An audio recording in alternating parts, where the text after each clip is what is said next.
Okay, we're going to run through the system benchmarks. So first, let's see what's in here.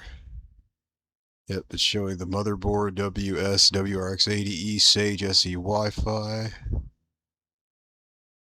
and the AMD Threadripper Pro 5955WX. It's running well. And this is the GPU setup for this purpose. Well, for this video anyway. Radeon Instinct MI60, it's 1 through 3. It's really in slot 7. But again, this is the bus bifurcation, not necessarily indicative of the slot location. And it shows the driver setup too. So they're all running 3 different drivers to get these 3 AMD cards to synchronize.